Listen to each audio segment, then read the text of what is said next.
It's a bit like the old, $6 million band stuff.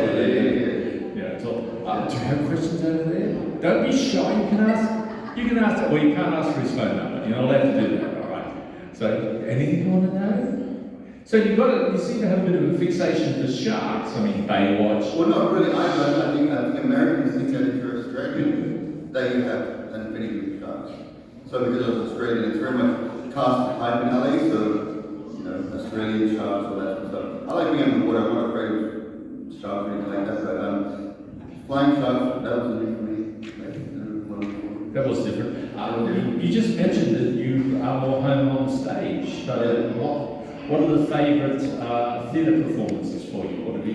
Like that I've been in or what? Oh, that you've been in? Well, hopefully I'm not going to see some. I didn't see what's on here at the moment, but I like the little fringy stuff rather than big productions or musicals, like the fringe, off-Broadway, off-Broadway sort of stuff. And for yourself, in terms of playing characters on stage, is there a favourite? Yeah, I played a couple of baddies in London back in the day.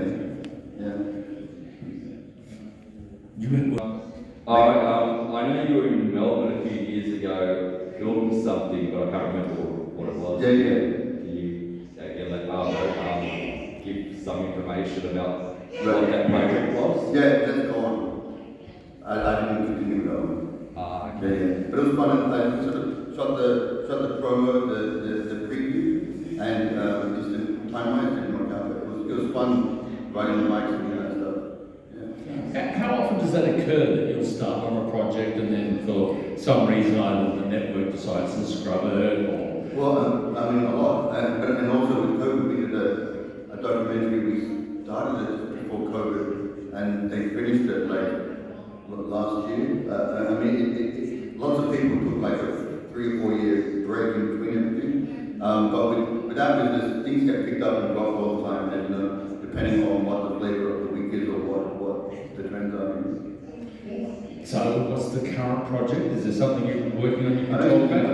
I am, but I'm writing it, so it's going to be a different. Okay. Favorite genre? Are you a sci-fi or a sci-fi? Okay, so favorite classic sci-fi author? Blake Seven. Oh, okay. Yes. I have a friend who's a director in LA, and he's just finished a thing called The Time War, and Paul Darrow does a lot of the narration for it. Okay. Before he passed away. From Avon, from Blake Seven for you uneducated people. Something you just got to bring him up with it. But it was so great.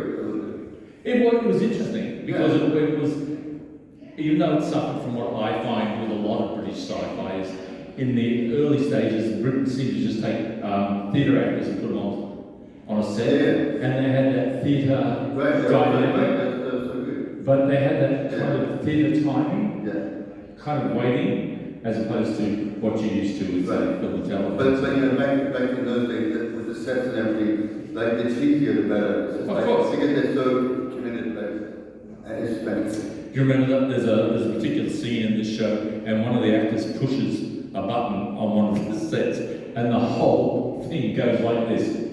I think it was, who was the pilot? The girl who was the pilot in the first 3 seasons, her station in the Liberator, but she actually pushed the button too hard, and they're all wooden sets, and it just actually the whole thing tilts and they cut it, but you can just see it start. So, it's great. But it was, the thing was, and we'll discuss things now, okay. Early Doctor Who. Tom Baker for me was my doctor. Isn't he? I was fortunate enough to actually host a weekend convention that I staged with the late John Pertwee.